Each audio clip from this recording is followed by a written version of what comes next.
Bezrat Hashem, Parashat Vayetze. Dans la paracha, nous lisons la suite de l'histoire. Après que Yaakov, il est rentré pour recevoir les bénédictions de son père, Esav ne peut pas l'accepter. Au point que Esav, la seule manière qu'il veut se consoler, c'est en tuant son frère. La mère Rivka, elle appelle son petit-fils Yaakov, son jeune fils Yaakov, et elle lui demande de fuir la ville et d'aller rester un peu séjourner chez son frère Lavan, jusqu'au point que son frère Esav se calme, et là elle va l'appeler de retourner chez lui. Alors dans la paracha, on commence la paracha, Vayetze Yaakov, et Yaakov sortira de Beershava, de la ville de Beershava, Vayele Harana, et il est parti à Haran. Alors tout de suite, les commentateurs se posent la question, pourquoi il était la peine de dire Vayetze Yaakov? Il est sorti de Beersheva. Il est parti à Haran. Tu dis pas il est sorti de telle ville et il est parti à l'autre ville. Quand tu dis je vais aux États-Unis, tu habites Montréal, je vais aux États-Unis. Tu dis pas je sors de Montréal pour aller aux États-Unis, je vais aux États-Unis. Alors il fallait pas dire qu'il est sorti de Beersheva. On sait qu'il habite Beersheva.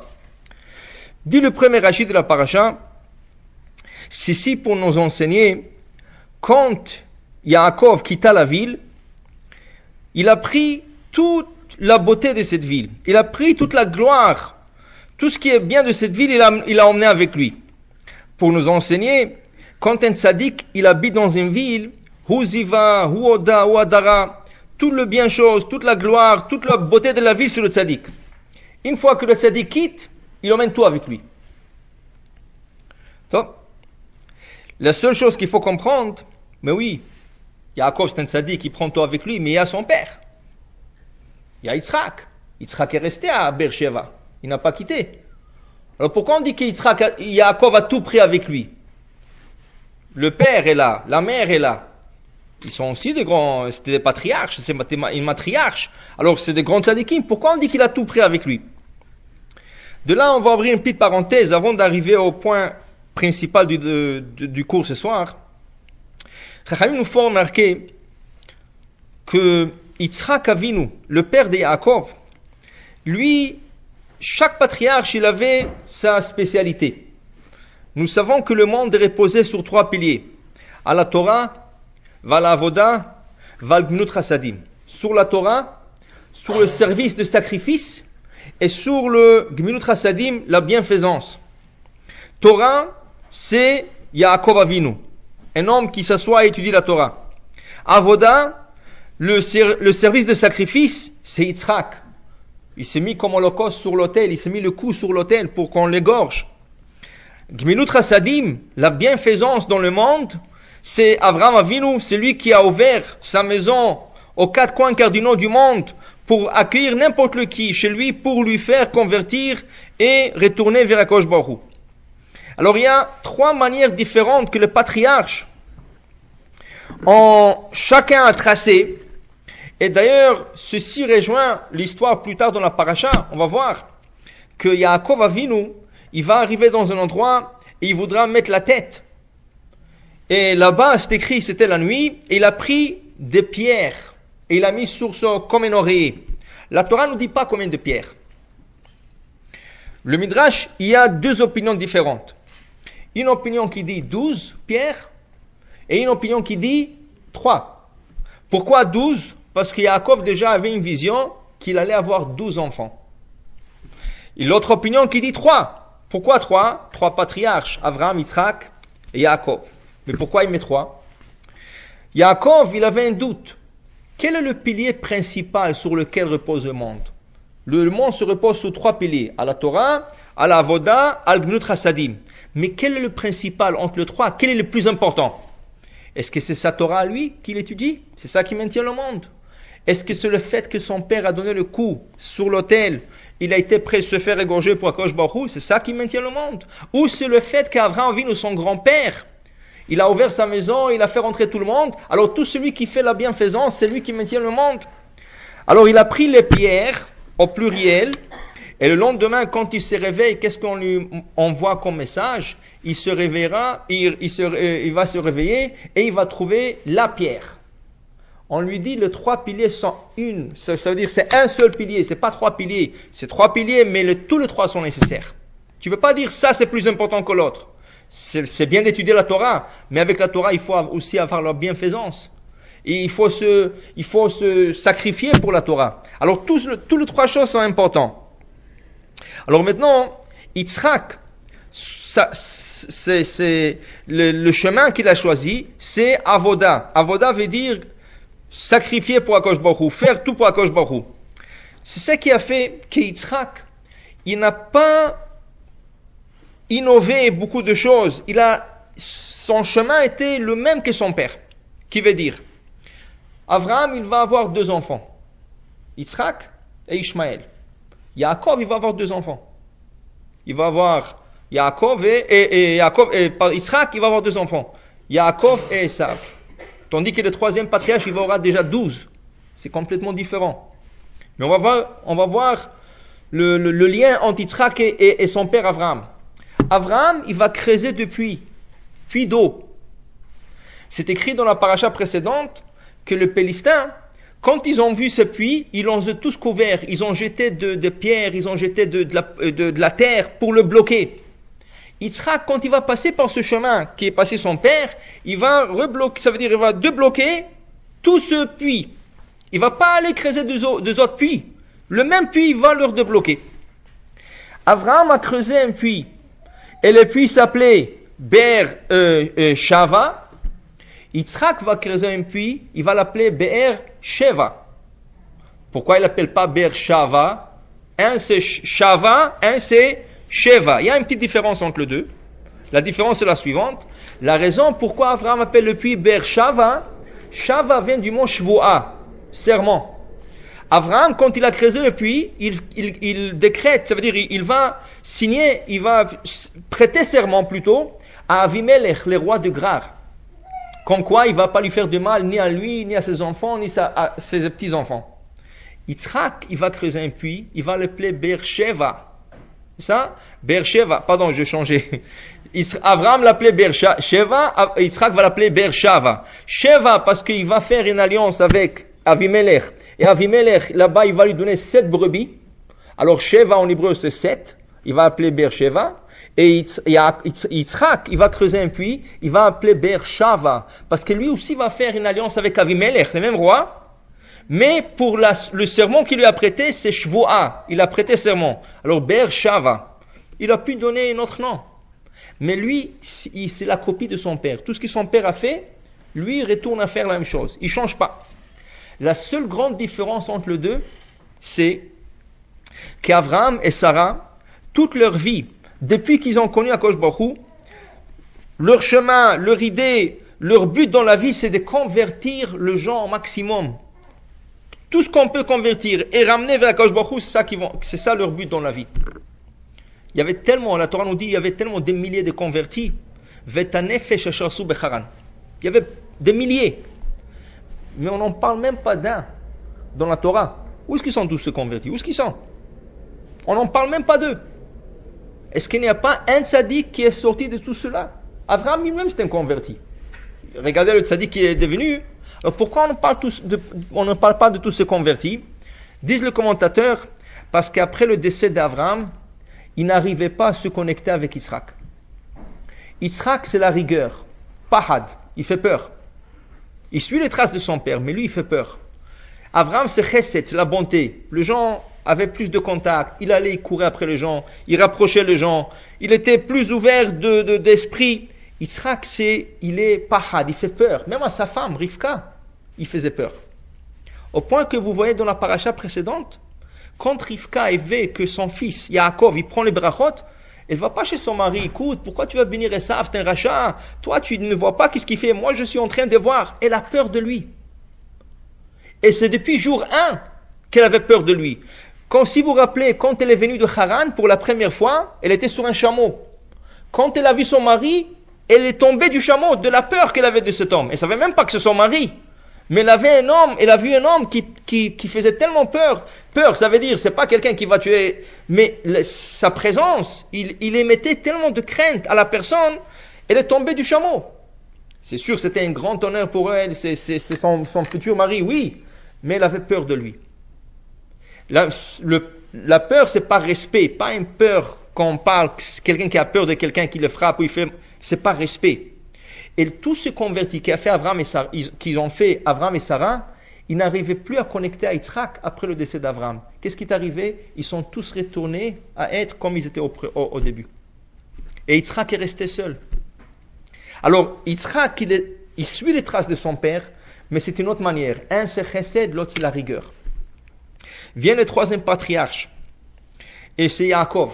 Et lui va prendre un chemin complètement différent de son père et de son grand-père. Lui, c'est le pilier de la Torah. Qui veut dire quoi? La Torah nous dit la semaine dernière, Ve'Yaakov ishtam yoshev ohalim. Il s'assoit, il étudie la Torah, et c'est la seule chose qu'il connaît. Il ne connaît pas d'autre chose que s'asseoir et étudier. Pour lui, l'étude, c'est l'essentiel. Tout le reste, c'est pas pour lui. Il va pas aller courir, chercher les gens pour aller leur convertir. Il fait pas peur, comme son père, il faisait peur par respect. C'est un homme bien, mais Torah. C'est tout ce qu'il connaît dans la vie, Torah. Maintenant, quand il va sortir de la ville, quand il va sortir de Haran, les gens, ils arrivaient encore à connecter à Yaakov. C'est comme des gens, ils viennent dans une synagogue. Bon, c'est très rare que les gens ils sont en avance, mais des fois, il y a des gens qui arrivent en avance. Et voilà, ils n'ont rien à faire. Il y a quelqu'un avec un livre ouvert est en train d'étudier. Alors il s'assoit, qu'est-ce que tu étudies? Voilà, j'étudie ça. Et c'est incroyable. Chaque fois que des gens qui sont jamais là dans des cours de Torah, ils viennent jamais, ils s'intéressent jamais. Mais quand le livre est ouvert, et ils commencent à entendre, ils ont des questions, ils participent, ils approfondissent, tout. Mais c'est pas leur genre de venir et le faire d'eux-mêmes. Si c'est là, ils plongent. L'eau, ils sont déjà là, tu plonges. C'est bien.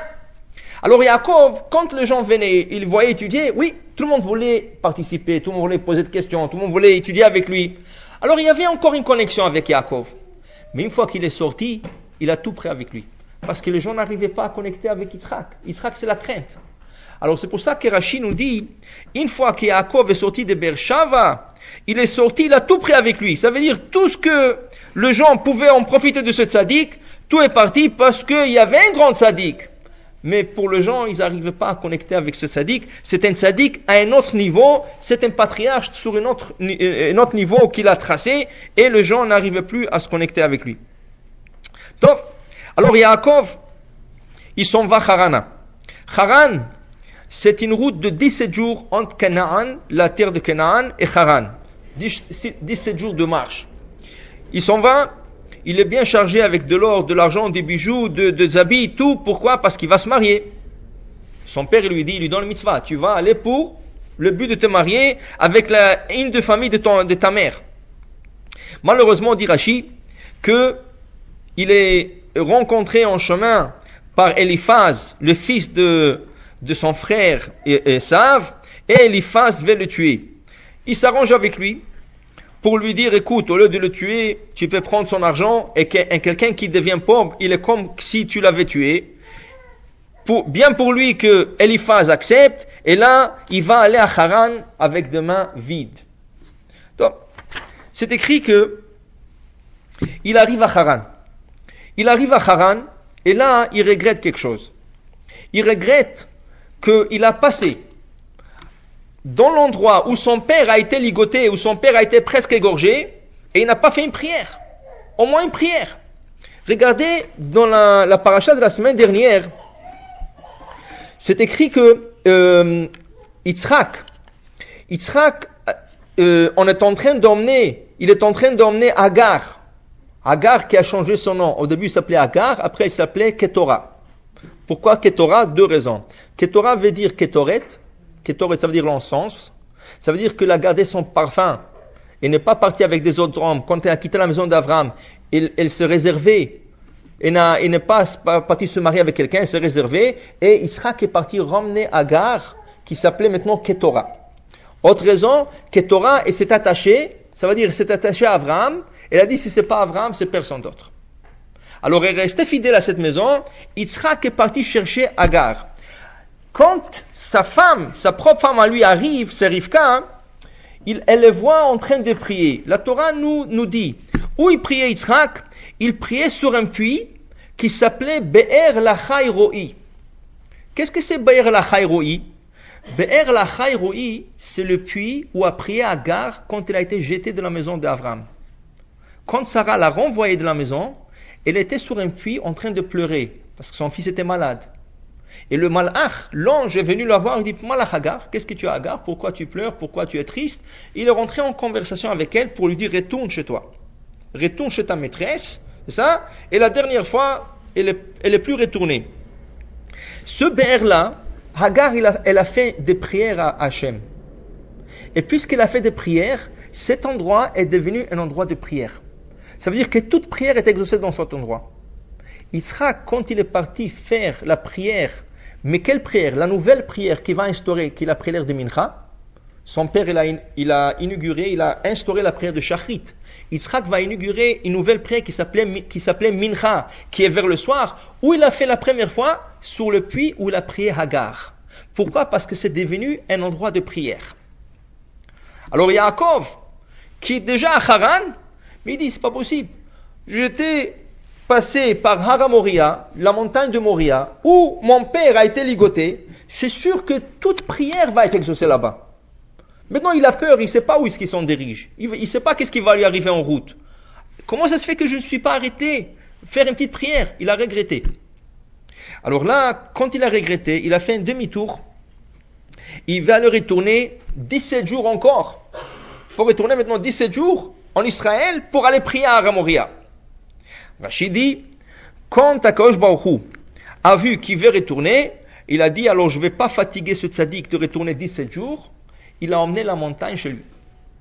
Lui, il a commencé, et la montagne est venue vers lui.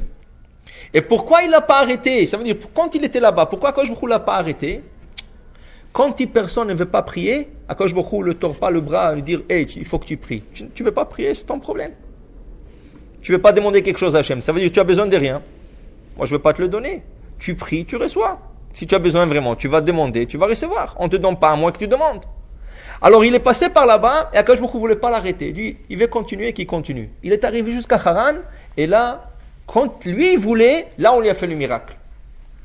Et là, il y a un grand miracle qui se passe. Akadosh Baruch Hu fait coucher le soleil avant son temps. Il est plein jour, mais puisqu'Akadosh Baruch Hu ne veut pas le fatiguer, il emmène le Haran, le Moria là-bas, et il dit à sa création, ce tzaddik-là, il faut qu'il passe la nuit ici. Parce qu'il faut que je lui montre quelque chose de très important. C'est quoi qu'il lui montre? C'est le fameux rêve, avec l'échelle, avec les anges qui descendent et qui montent.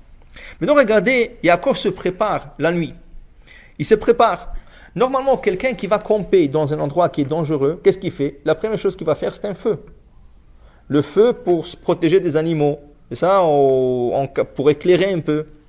Yaakov ne fait pas tout ça. Tout ce qu'il fait, nous dit la Torah, il va prendre des pierres, comme on a expliqué avant, que ça soit 12 ou que ça soit 3, il les met autour de sa tête.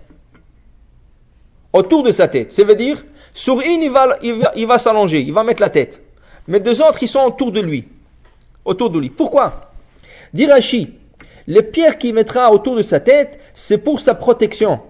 En cas que des bêtes et des animaux féroces viendront, il sera protégé.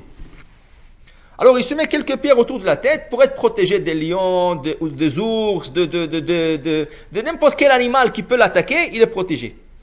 Et quand tu lis ce Rashi, tu dis comment? Quoi, un lion? C'est rien qu'autour de la tête. S'il veut le manger, il va lui manger le pied, la main. Comment il s'est protégé? Même la tête, elle n'est pas protégée. Alors qu'est-ce que c'est cette protection? Alors là, on rentre dans un grand débat. Le débat entre le Ramban, le Nachmani, et le Chovat Alevavot, un livre qui s'appelle Chovat Alevavot. Le débat est le suivant. Un homme ou une femme, n'importe qui, combien il faut qu'il investisse des efforts dans ce monde, pour n'importe quoi. Pour n'importe quoi. On a tous des demandes d'Hachem. On a tous des besoins. Maintenant, pour avoir quelque chose qu'on a besoin, est-ce qu'il faut mettre un effort ou il faut s'asseoir des bras croisés et attendre que la chose nous tombe entre les mains et on le reçoit prêt sur un plateau? Comment il faut se conduire? Regardez qu'est-ce qu'il nous dit le Ramban, le Nachmani. Un homme doit avoir la confiance à 100% en Hachem et même pas faire le moindre d'effort. Tu as besoin de quelque chose, tu n'as pas besoin même pas de rien. Mais quand on dit rien, c'est rien. Le Ramban il dit, on trouve dans la Torah dit Rak shifto iten verapo irape. Quelqu'un qui a frappé quelqu'un et maintenant l'autre il est blessé. Il faut que la personne qui l'a frappé lui paie le chômage. Si cette personne ne peut plus travailler pour 1 mois ou 2, le 1 mois ou 2 ou 1 an, ou le temps que ça prend, il faut qu'il touche le chômage de la personne qui l'a frappé. Verapo irape. Et guérir, il guérira. La Torah ne dit pas de mots en double. Si la Torah le dit, c'est une raison. La Gemara dit rapo irape. D'ici, on donne une permission à un homme d'aller chez un docteur s'il a besoin. Si on n'aurait pas eu ce verset, il serait interdit de consulter ou de visiter un docteur. Maintenant que la Torah a donné ce verset, verapo irape, le double langage, nous permet de consulter un docteur. Et de prendre, de profiter de ses services. Dit le Ramban, alors qu'est-ce que je fais là? Si je dis qu'il ne faut même pas faire des efforts, et le Ramban le dit, même pas consulter un docteur. Il dit, quand quelqu'un est malade, il ne faut même pas aller chez le docteur. 100% d'émouna. Alors il dit, qu'est-ce que je suis en train de dire? La Torah dit, verapo irape, qu'il faut aller chez un docteur. Il dit non. Ce verset a été dit pour des gens qui n'ont pas de croyance à 100%, c'était mitzvah pour eux d'aller chez le docteur. Celui qui n'a pas de croyance à 100%, alors qu'il va voir un docteur. Ça, on le permet. La Torah le dit, va voir. Donc, si vous vous rappelez, on a parlé un peu de ça, il y a 2 semaines, à propos de la vaccination. Est-ce qu'il faut prendre le vaccin, il ne faut pas prendre le vaccin? Le Ramban, il dit non. Si tu as Emouna, il y a la grippe, normale. Et c'est pas tout le monde qui a pris c'est ça? Et d'ailleurs, ils ont dit, tout celui qui a attrapé la grippe n'a pas besoin de vaccin, parce qu'il est déjà immunisé. Mais, c'est pas tout le monde qui a pris. Alors, il dit, c'est une grippe plus méchante, c'est un virus un peu plus méchant. Oui, le Ramban, il dit, aucun effort. Tu dois avoir la Emouna 100%. Si tu as peur parce que tu as entendu, voilà, celui-là est mort et l'autre est... Il vaut mieux, va prendre le vaccin. C'est mieux pour toi. Si tu as peur déjà. Si tu as Emouna, tu n'as pas besoin. Ça, c'est l'opinion du Ramban. Vient le Chovat Alevavot. Et lui, il dit non. Il n'est pas du tout d'accord avec son opinion. Il dit non. Dans ce monde, il faut investir des efforts. Pourquoi? Adam, quand il a fait la faute, il a été maudit, entre guillemets, par Akadosh Baruch Hu. Et c'est quoi la malédiction? Bezeat apecha tochal lechem. À la sueur de ton front, tu mangeras ton pain. C'est quoi la sueur du front? C'est l'effort. Il faut labourer, il faut semer, il faut planter, il faut irriguer, il faut investir. Alors, ça c'est quelque chose qui est écrit dans la Torah. Alors dit le Chovat Levavot, je ne comprends pas. La Torah le dit qu'il faut le faire. Et qu'est-ce qu'on peut prendre plus qu'un exemple parfait que Dora Midbar, la génération du désert qui manquait de rien? Qu'Akadosh Baruch Hu les a accompagnés durant 40 ans, qu'est-ce qui est arrivé là-bas? Il fallait sortir et récolter la manne. Ils n'avaient pas besoin de travailler. Le pain est tombé du ciel. Mais même si le pain tombait du ciel, il fallait sortir le récolter. Ça veut dire qu'il y avait un effort.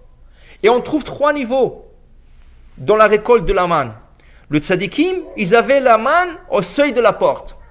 L'effort c'était quoi? Ouvrir la porte. La manne n'est pas tombée dans la tente, il fallait ouvrir la porte de la tente et là tu récoltes la manne. Ça c'est un effort. C'est un effort très minime, mais c'est un effort. Le Benoni, c'est lui qui était moyen, qu'est-ce qu'il a fait? Il fallait qu'il voyage un peu dans le camp, peut-être 100 mètres, peut-être 500 mètres, mais il fallait voyager un peu dans le camp et trouver sa portion de manne. Et le rachat, le mécréant, lui, il fallait qu'il voyage hors du camp. L'effort était beaucoup plus grand. Mais il y avait des efforts. Ils ont investi des efforts. Dit le Chovat Alevavot, dans ce cas, Dans ce monde, tu peux pas t'asseoir avec des bras croisés et attendre que la chose que tu veux te tombe entre les mains. Ça n'existe pas. Il faut faire Bezeat Apecha. Il faut faire un petit effort. Ça veut dire qu'il n'est pas d'accord avec le Ramban qui dit que si tu as l'aïmouna à 100%, tu dois recevoir ce que tu... sans compromis. Ça veut dire que tu recevras ce que tu crois, tu le recevras sans effort bichlal. Donc, maintenant, la seule chose, imaginez-vous un peu, quelqu'un qui a 100% d'émouna, 100% de croyance, et il reçoit ce qu'il veut, sans mettre des efforts, comme le Ramban. Lui, il est comme le Ramban. Il reçoit tout ce qu'il veut. À un certain point de la vie, il va commencer à se croire, mais je suis tellement tzaddik, je reçois tout ce que je veux. Regarde, j'ai pas besoin de mettre des efforts. Lui, le pauvre, il travaille, l'autre, il fait, et moi, je reçois. Ça veut dire que je suis très haut niveau. Il va commencer à croire déjà, il va commencer à se vanter, il va commencer à se gonfler, il va commencer à avoir beaucoup de pensées dans la tête. Yaakov Avinu, justement, il nous enseigne dans la paracha la chose suivante. Il faut avoir 100% confiance en Hachem, comme dit le Ramban. C'est sûr, c'est le summum, c'est le but ultime. Mais Yaakov, il dit, mais j'ai peur, si je le fais de telle manière. Je peur, peut-être j'aurai des sentiments où je suis tzaddik, je suis... Alors regardez ce qu'il fait. Il prend 3 pierres ou 12 pierres, il met autour de sa tête. Il dit, si, voilà, j'ai fait un petit effort. Pourquoi? Pour que je ne sois pas attaqué par des animaux, la nuit. Alors maintenant, on se pose la question, mais c'est rien. Si un animal veut t'attaquer, va t'attaquer. Non, mais je suis sûr qu'aucun animal m'attaquera. Mais au moins, j'ai fait mon effort. C'est quoi mon effort? Poser quelques pierres. Pour que le matin, comme je me réveille, je ne dirai pas, regarde, tu es tellement grand, il y avait des lions, il y avait des ours, il y avait des loups, il y avait plein d'animaux féroces ici, et toi tu as été sauvé. Pour ne pas avoir ça, j'ai une protection. Autour de moi, j'ai une protection. Mais qu'est-ce qu'il dit le lendemain matin? Il se réveille, qu'est-ce qu'il dit? Il dit, après le rêve que j'ai eu, ça c'est la maison de Dieu. Comment est-ce que j'ai pu dormir? Il se pose la question. Il dit, si, Vanochi lo adati, moi je savais même pas. Et Rachid dit, si j'aurais su que ça c'est la maison de Dieu, j'aurais jamais mis la tête. Il regrette d'avoir dormi.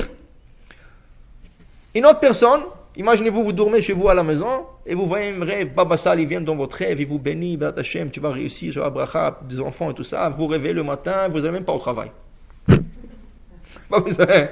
J'ai bracha d'une tzaddik, je n'ai même pas besoin de travailler aujourd'hui. Si vous croyez. Et lui, il se réveille, et qui c'est qui lui parle? Pas des anges. C'est pas les anges qui lui ont parlé, c'est Dieu. Venez Hachem. Hachem était au sommet de l'échelle. Les anges, tout ce qu'ils faisaient, c'est descendre, monter, descendre, monter, descendre. Pourquoi? Parce qu'ils étaient jaloux. Il dit, mais qui c'est celui-là qui Hachem lui parle? On n'a même pas la chance qu'Hachem nous parle. On est dans le ciel, on est à côté de Jacosh Baruch, on ne le voit même pas, on ne sait pas où est-ce qu'il est. Baruch Hachem, Baruch Kevod Hachem Imekomo, que l'Éternel soit béni de la place où est-ce qu'il est, on ne sait même pas où est-ce qu'il est. Et celui-là, Hachem est venu lui parler et le promettre. Ils étaient jaloux de lui, au point que le Midrash dit, il voulait lui mettre la Haïnara. Il vient de la mauvaise œil sur Yaakov. Et Yaakov Baruch est venu le protéger. Non, celui-là est à moi, vous ne le touchez pas. Alors quel honneur, quelle chance. Et normalement le lendemain, il devrait se réveiller, être content. Non, il regrette. Si c'est la maison de Dieu, j'avais pas le droit de dormir ici. Comment tu dors? Dans une synagogue, tu viens pour dormir. Il y en a qui viennent pour reposer à la synagogue. Ouais, mais c'est pas le but. Le but, c'est pour venir prier. Mais Yaakov, il a regretté.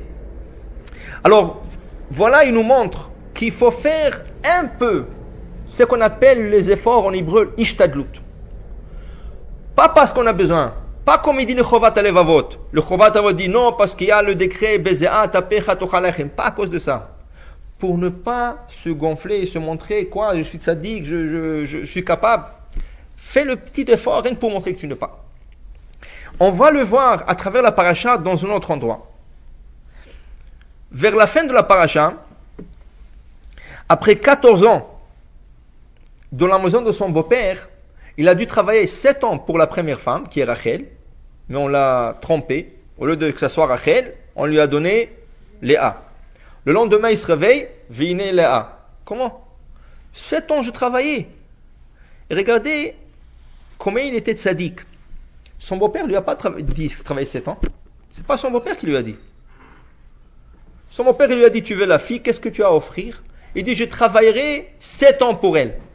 Mais qui c'est qui l'a offert? C'est pas lui qui l'a offert de travailler 7 ans. C'est pas le beau-père, c'est lui qui l'a offert 7 ans. Non, moi, si tu aimes la fille, tu dois dire, je travaille 7 jours. Et après une semaine, 2 mois, 3 mois, 1 an. Il a dit 7 ans. Si tu vraiment veux te marier. Mais non, pour lui, la Torah dit, Vayu beyamav. À ses yeux, le 7 ans était comme 7 jours. Parce que sa pensée était pure, sa pensée était dans des autres mondes. Alors, 7 jours pour lui, c'était rien du tout. Rien. C'est pour ça qu'on dit, c'est pas tout le monde qui sont à ce niveau. Aujourd'hui, le jeune, s'ils peuvent se marier le plus vite possible, qu'ils se marient. En 7 jours même, s'il faut. Mais il faut pas trop. Lui, c'était 7 ans. C'était un sadique. Maintenant, après qu'il a travaillé 7 ans, on lui change la femme. Le beau-père, le lendemain, il dit, écoute, tu veux l'autre aussi? Pas de problème. Tu vas travailler encore 7 ans. Tu as décrété 7 ans pour la première, travaille encore 7 ans. Mais on te la donnera la semaine prochaine. Ça veut dire qu'il ne va pas attendre 7 ans pour se marier avec Rachel. Il va attendre 7 jours pour finir le Sheva Brachot de Léa. Une fois qu'il a terminé le Sheva Brachot avec Léa, il va se marier avec Rachel. Et là, il va travailler 7 ans supplémentaires. En total, 14 ans. À la fin de 14 ans, il dit à son beau-père, écoute, ça y est, ça fait 14 ans que je suis là, je n'ai pas vu mes parents, il faut que je retourne. Bliaïnara, il a déjà 11 enfants avec ces 2 femmes. Et il a 4 femmes maintenant, pas 2. Il a 4. Le Rachel et Léa, Zilpa et Bilha. Alors il a dit, il faut que je retourne voir mes parents. Pas de problème. Qu'est-ce que tu veux qu'on paye? Il dit, écoute, je vais travailler chez toi. On va fixer un prix. C'est quoi le prix? 2 brebis qui sont de telle nature ou de l'autre nature. Ça veut dire qui sont brunes ou qui sont avec des taches brunes ou des taches noires ou des taches blanches. Ils ont fixé au niveau de pied, au niveau de la peau, toutes sortes. Ils ont fixé toutes sortes des images de brebis. Ils ont dit, voilà, ça c'est ma paye, ça c'est la tienne. Il dit, pas de problème. Il est resté comme ça avec lui 6 ans supplémentaires. Pourquoi? Il a changé le contrat 100 fois. Aseret monim, la Torah dit. 100 fois. Chaque fois qu'il est venu à la paix, c'est pas comme ça qu'on a fixé. C'est comme ça qu'on a fixé. Donc, il travaillait encore. Arrivé à la paix, non, je m'excuse, tu as mal compris. C'est pas comme ça, c'est comme ça. 100 fois il a changé le contrat, c'est qu'il lui a fait rester là-bas 6 ans supplémentaires. 20 ans en total. Maintenant, la Torah nous dit que Lavan, par exemple, il lui disait, écoute, je te donne 2 brebis. Il lui a donné le pire de brebis, le plus faible. Ceux qui ne peuvent pas donner du lait, ceux qui n'ont pas beaucoup de laine sur elles, et blanches.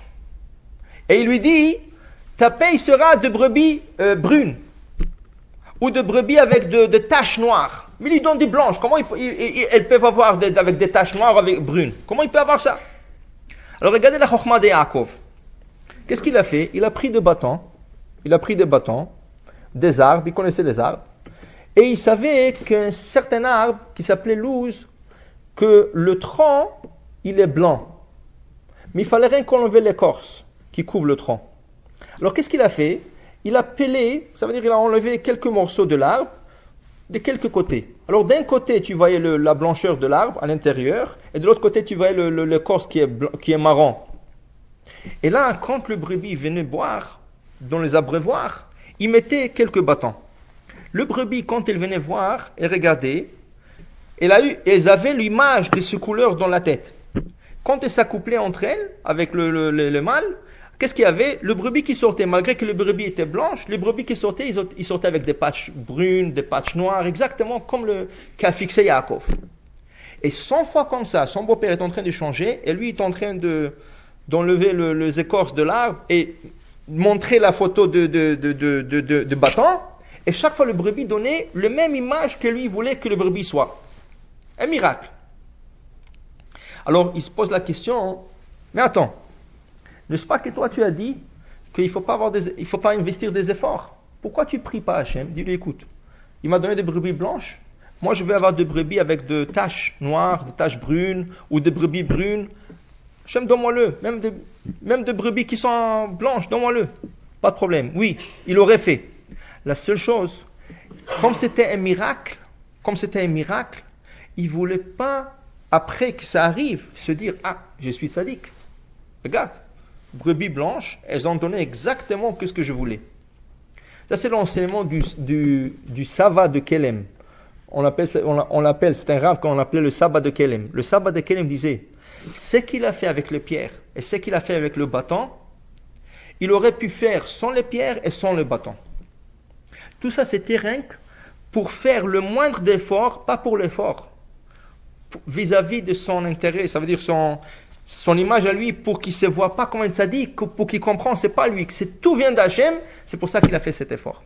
Ça veut dire que déjà on a deux pensées. Le Ramban, il dit qu'il faut, si tu veux quelque chose, tu n'investis rien. Tu le penses, tu pries, à quoi je te le donne. Le Chovat Levavot, il dit non, ça n'existe pas ça. Il faut faire quelque chose, fais le moindre d'effort, mais fais un effort. Et Yaakov qui nous enseigne, oui, je suis comme le Ramban, mais je vais faire quelque chose rien que pour qu'on ne pense pas que je suis tzaddik. Ou pour que moi, je ne pense pas de moi-même que je suis tzaddik. Parce qu'après, ça devient grave. Pour illustrer cela, regardez l'histoire de la Gemara suivante. C'est écrit qu'il y avait 4 rois d'Israël différents un de l'autre. Le premier, c'est le roi David. Le roi David dit dans le psaume de Tehillim, Erdof oivai vasigem velo ashuv ad kalotam. Je vais poursuivre mes ennemis et je vais les tuer, mais je ne retournerai pas jusqu'à ce que je les extermine. Alors on dit, David c'est un guerrier. Il court, il demande à Hachem, je vais courir mes ennemis, je vais les tuer, et je ne retournerai pas jusqu'à ce que j'aurai la victoire complète. C'est le roi David. Vient un roi après lui, le roi Asa. Le roi Asa dit à Akadosh Baruch Hu, moi je ne suis pas capable de faire ce qu'il a fait David, le roi David, pas du tout. Moi je vais poursuivre mes ennemis. Vous le tuez. Moi je vais rien courir après eux et faire quelque chose qui meurt en route. Qui se tue entre eux, quelque chose arrive. Mais moi je ne peux pas leur tuer. Et c'est exactement ce qui est arrivé. Asa, avec ses soldats, il courait après l'ennemi et les ennemis s'est tués entre eux. Après, il vient le roi Yoshaphat, 3e roi d'Israël.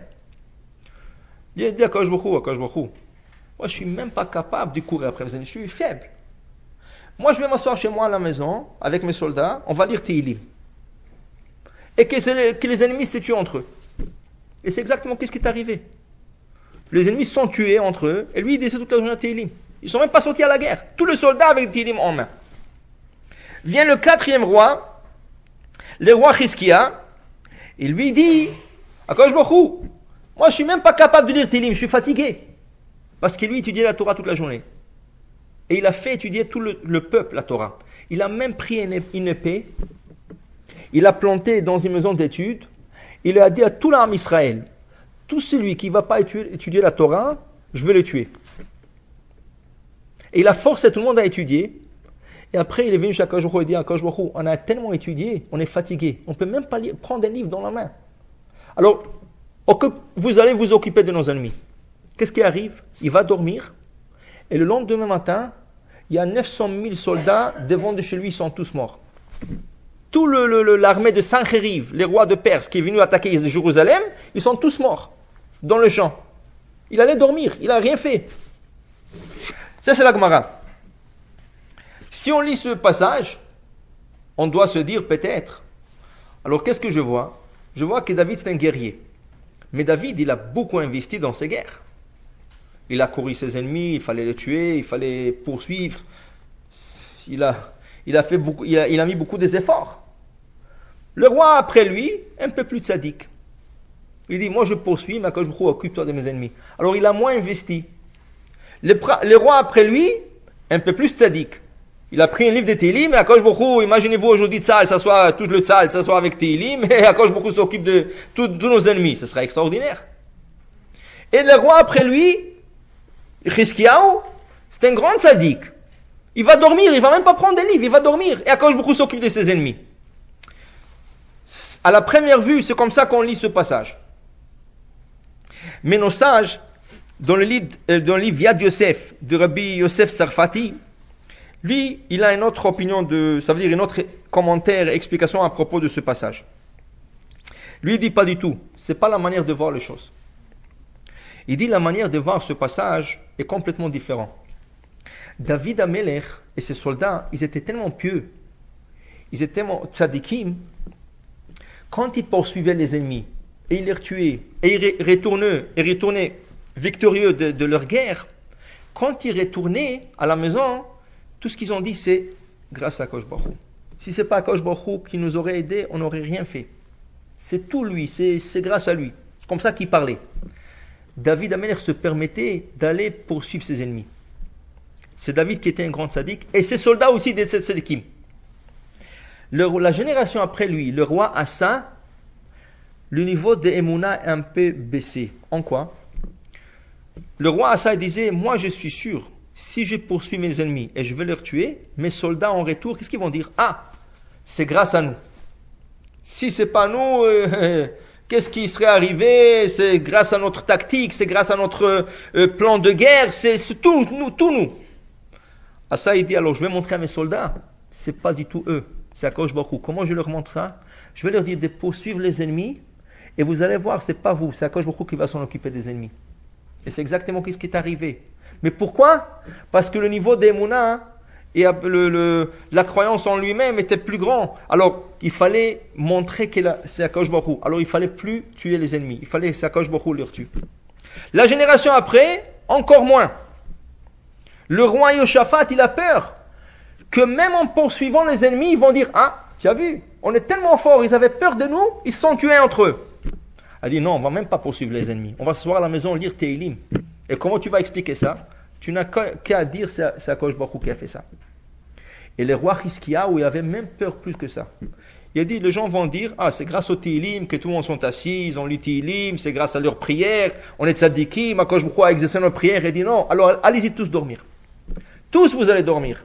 Et vous allez voir qu'Akadosh Baruch Hu s'occupe de tous ses ennemis. 900 000 soldats le lendemain matin, morts sans rien du tout. Comment vous expliquez ça? Il n'y avait pas de Tehillim, il n'y avait pas de poursuite, il n'y a rien du tout. Alors ça doit être Akadosh Baruch Hu.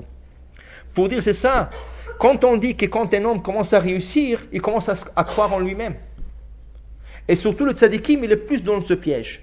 Parce que le tzadik, il demande, il a émouna à 100% et il est exaucé.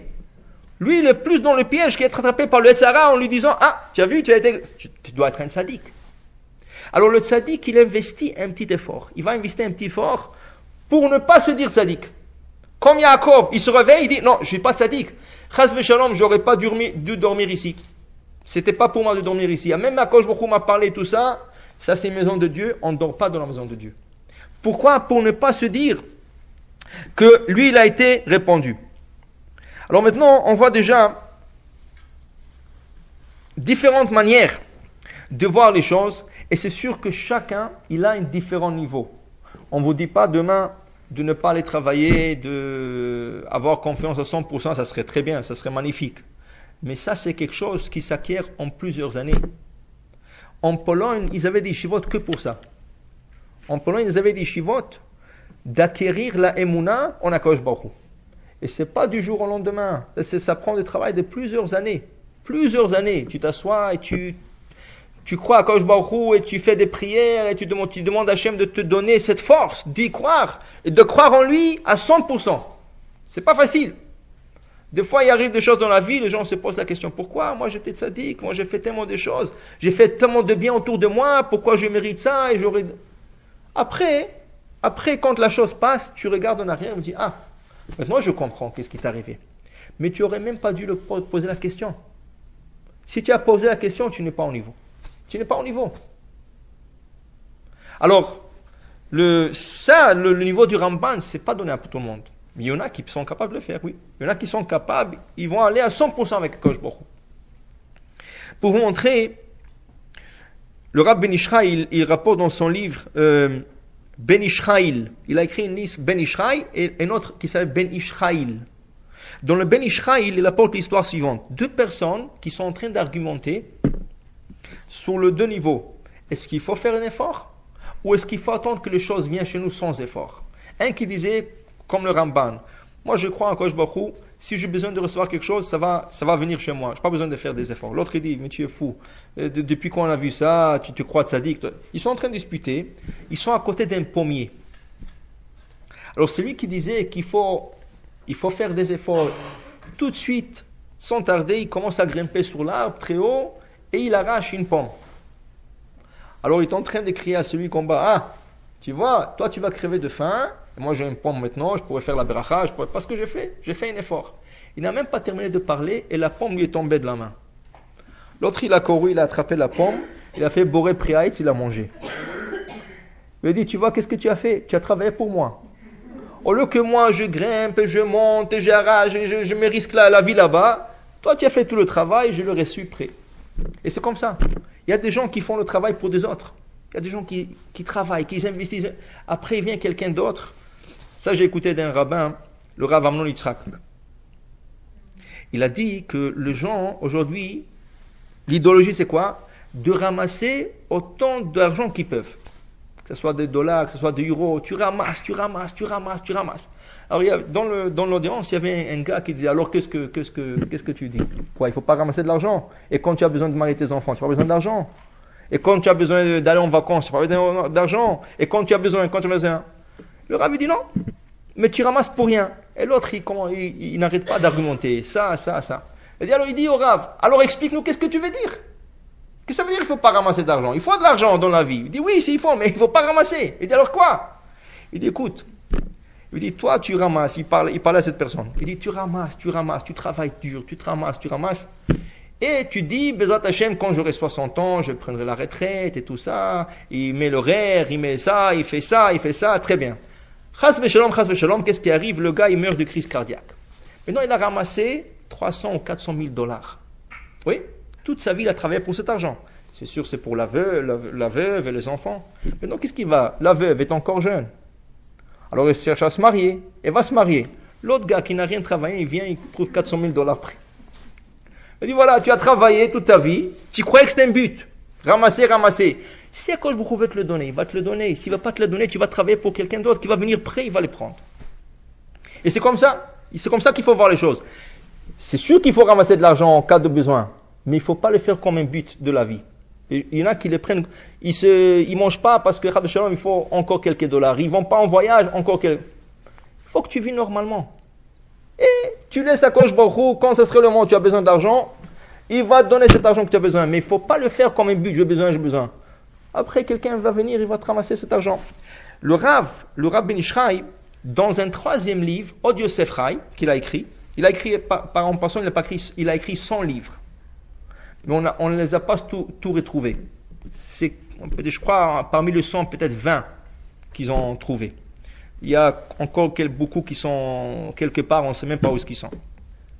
Mais dans un livre qu'il a écrit, Od Yosef Chai, il voulait montrer le point que quand une personne doit recevoir quelque chose d'Akadosh Baruch Hu, la chose est beau de tourner tout le monde, et elle va lui arriver entre les mains.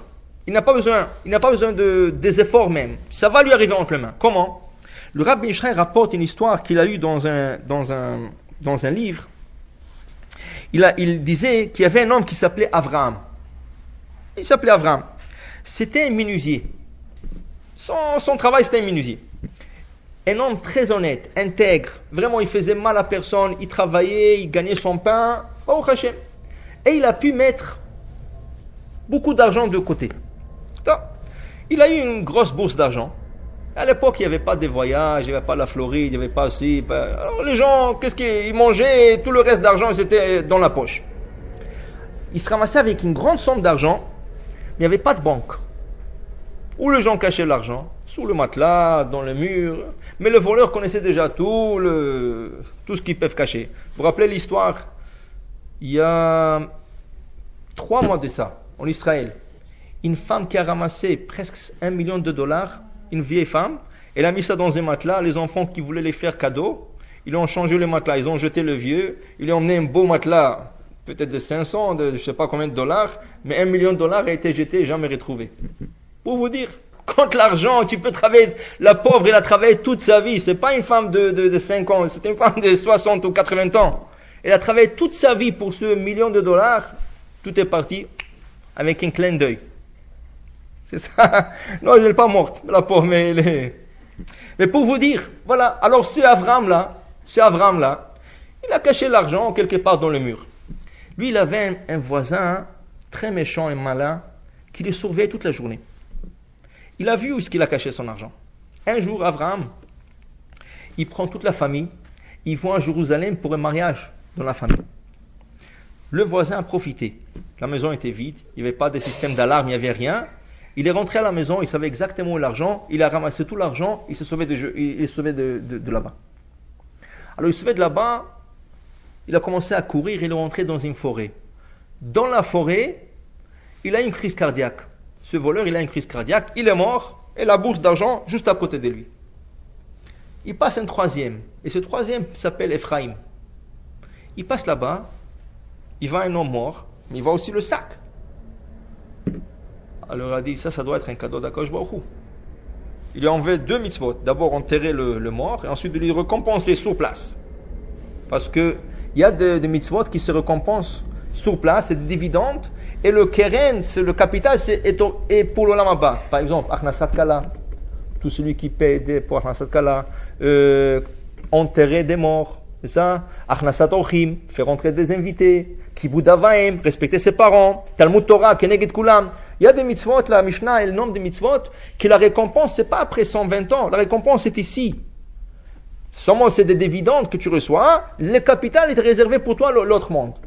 L'autre, il était tellement content, il a trouvé quelqu'un, malheureusement il est mort, mais il l'a enterré, il a fait la mitzvah, il a pris toute la bourse, cette bourse d'argent. Le soir, il va dormir, et comme si quelqu'un lui parle dans le rêve, lui dit, ne touche pas à cet argent. Cet argent appartient à un homme qui s'appelle Abraham, et celui-là que tu as enterré, il lui a volé cet argent. Il faut que tu retournes à Abraham. Il voit ce rêve, il se réveille le matin, il dit, ça doit être un rêve comme ça, bizarre. Je fais pas attention. Il a dit, non, l'argent est à moi. Et il a pris la bourse d'argent. Bon, entre-temps, il voulait aller voir son père qui était mourant.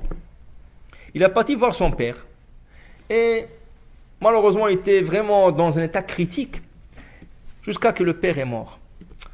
Il ne savait pas où garder l'argent. Dans le jardin de son père, il y avait un grand arbre, il y avait un grand tronc. Il a trouvé un petit trou dans le tronc. Il a dit, tiens, c'était un bon endroit pour cacher l'argent. Il a pris toute la bourse d'argent, il a caché là-bas. Il a dit, après la Shiva, je me ramasse avec l'argent et je m'en vais d'ici. Dans la Shiva, il y avait une tempête terrible d'or. Des vents, des inondations. Le vent a cassé l'arbre et l'eau a transporté l'arbre jusqu'à l'emmener dans un fleuve. L'arbre se trouvait dans le fleuve. Et il a voyagé comme ça sur le fleuve jusqu'à qu'il est arrivé sur un bord de quelque part. Il y avait un homme qui n'avait pas beaucoup de panassa. Lui, sa panassa, c'est de découper de bois et de le vendre comme des bûches pour alimenter de feu. Il a trouvé ce grand tronc d'arbre et il dit, cet arbre est extraordinaire. Tu peux faire une table, tu peux faire beaucoup de choses. Alors, ami, je l'emmène chez un menuisier. Il l'a emmené. Chez qui il l'a emmené? Chez Avram. Le menuisier Avram. Il a dit, tu me prépares une table, tu prépares quelque chose de ça. Il a dit, je vais regarder. Avram commence à scier et tout d'un coup, la scie se casse. Il y a quelque chose qui bloque la scie. Il regarde, qu'est-ce qu'il trouve? Sa bourse d'argent. Maintenant, il a reconnu le sac. Il savait exactement combien il y a. Il a compté, c'est exactement. Il a n'arrêté pas, remercié Akadosh Baruch Hu, je te remercie, regarde. Top, il n'a rien dit à l'autre parce que c'est son argent. L'autre, il ne sait même pas. C'est son argent, il a le droit de le récupérer. Il a pris l'argent. Entre-temps, ce Ephraim, c'est lui qui a trouvé la bourse d'argent. Son père est mort, il s'est trouvé son travail. Alors, qu'est-ce qu'il fait? Il cherche du travail, il cherche. Il arrive dans la ville d'Avram, ce menuisier-là, et il dit, si vous cherchez de l'aide ou quelque chose, il dit, oui, tu peux m'aider. Est-ce que tu sais? Il dit, non, alors tu vas être un apprenti, je vais t'apprendre et tu vas m'aider. Il commençait à apprendre, et il commençait à s'amitier. Alors un jour, Avram, ils sont en train de souper. Avram, il dit à Ephraim, tu sais quelle chance j'avais? Il dit quoi? Il dit, quelqu'un m'a volé toute une bourse d'argent. Et lui, il était innocent, il parlait comme ça, ouvertement. J'avais une bourse d'argent, quelqu'un me l'a volée. Et tu sais qu'est-ce qui est arrivé? Quelqu'un m'a emmené un tronc d'arbre, et dans le tronc, alors il lui dit, est-ce que c'était un cerisier? Il dit oui. Il lui dit, est-ce que c'était un sac, je sais pas, rouge ou... Il dit oui, oui. Ephraim commençait à pleurer. Il dit, pourquoi tu pleures? Il dit, je vais te dire la vérité, c'est lui qui t'a volé l'argent. Moi, je l'ai enterré. Et moi, j'ai pris cet argent. Et dans le rêve, la nuit, on m'a dit que cet argent appartient à un homme qui s'appelle Abraham, qui est toi. Et moi, je ne faisais pas cas au rêve. Mais maintenant, je vois qu'Akadosh Baruch Hu a tourné le monde en entier pour que cet argent te revienne. Alors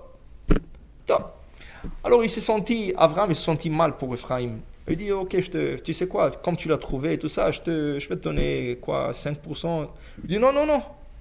Je ne veux pas toucher à cet argent. Je vois que si du ciel on a fait tout ce tour pour que l'argent te revienne, je ne veux pas toucher à cet argent. Ils continuent à travailler ensemble jusqu'au point qu'Ephraim, son fils est arrivé à l'âge de mariage, il a dû faire un mariage. Alors, Abraham. Ephraim, l'apprenti, il a profité de l'occasion. Il dit à Abraham, écoute, comme tu vas faire le mariage, tu vas être occupé avec ton mariage. Laisse-moi partir chez ma famille, quelques semaines, et je reviens après le mariage. Il dit, pas de problème, prends tes vacances, prends tout ce qu'il faut. Est-ce que tu as besoin un peu d'argent? Il dit, non, je veux pas d'argent, je veux rien. Abraham, il s'est senti mal. Il a dit à sa femme, il ne veut pas prendre l'argent, mais comment je lui donne de l'argent? La femme, il a eu l'idée, tu sais quoi? Je vais faire une grande challah de mariage, et dans la challah, on va cacher une petite bourse d'argent, et lui, il va manger la challah, il va croire qu'Hachem lui a envoyé un cadeau. Il dit, très bonne idée, ma femme. Rien que fait la challah. Elle a fait une grande challah. Et Abraham, il dit à Ephraim, tiens, avant que tu partes chez ta famille, voilà une challah en route, tu vas manger, ou pour Shabbat, comme tu veux. C'est pour toi. Il était très content, Ephraim. Il dit, bon, Hachem. Alors lui, il arrive à la douane, à la frontière. Le policier qui était juif, il dit, où tu vas? Qu'est-ce que tu as déclaré? Je lui dis, j'ai rien déclaré. Sauf cette challah que j'ai avec moi, j'ai rien. Le douanier, il voit la challah, il dit, qui c'est qui t'a fait une challah comme ça, immense, elle est grande? Il dit, est-ce que tu veux la vendre? Il dit, la vérité, je n'ai pas besoin de cette challah, on m'a donné, mais oui, il lui a donné un bon prix. Il dit, ouais, tenez, prenez-la. Il dit, mais vous, qu'est-ce que vous allez faire avec? Il dit, non, parce que moi, je connais un ami, il va marier son fils bientôt, et ce serait un beau cadeau de mariage, je lui offrir une challah. L'autre, il a vendu la challah, il n'a pas fait beaucoup de cas à ces choses. Et ce douanier-là, il vient le jour du mariage, il offre à la khatan, la grande challah. Abraham, il voit cette challah, il dit, d'où tu as eu cette challah? Il dit, je sais pas, quelqu'un a passé la douane, il voulait me vendre. Il a dit à sa femme, mais regarde, cet argent ne veut pas nous quitter. Tout ce qu'on lui fait, il retourne. Ça veut dire, cet argent, c'est Akadosh Baruch Hu qui nous l'a réservé.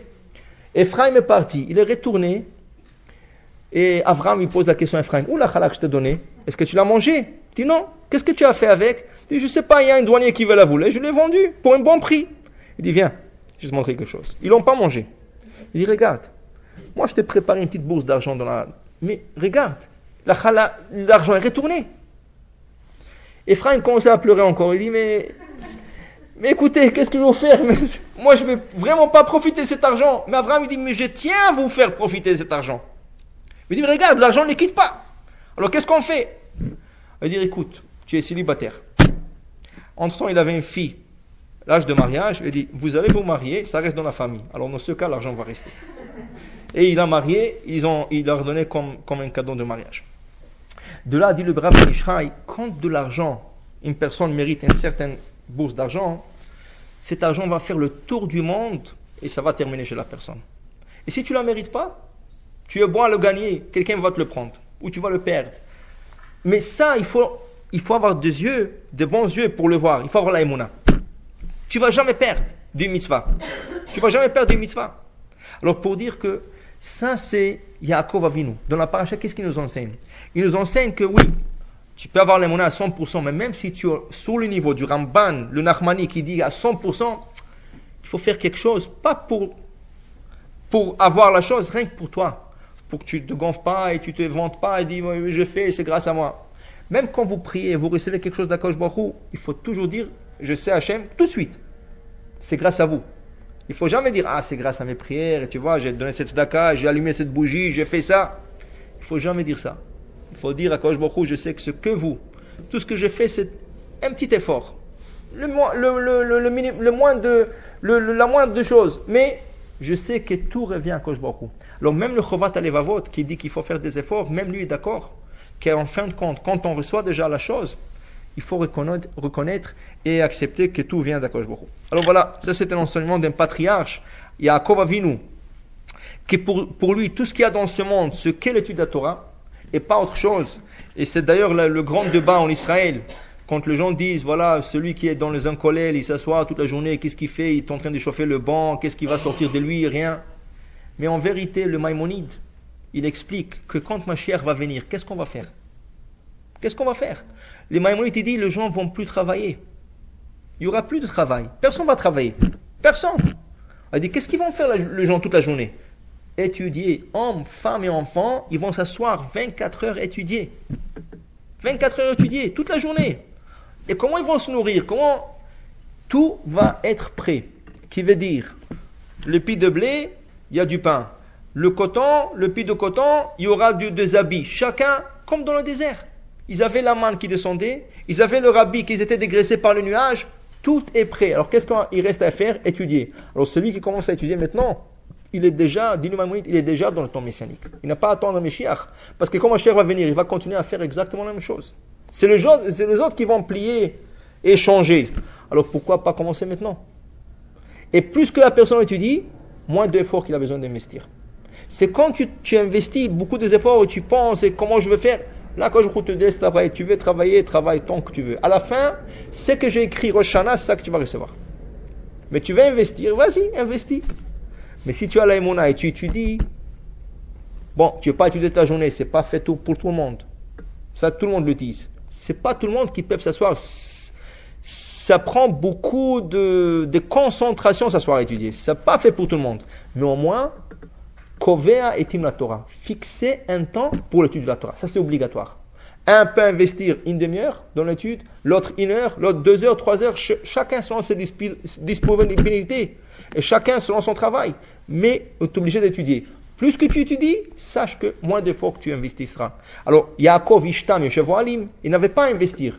Mais la raison qu'il a investi avec les pierres et avec le bâton, c'est rien que pour qu'après ils ne disent pas que c'est à son crédit, c'est le crédit directement de la Kosh Baruch.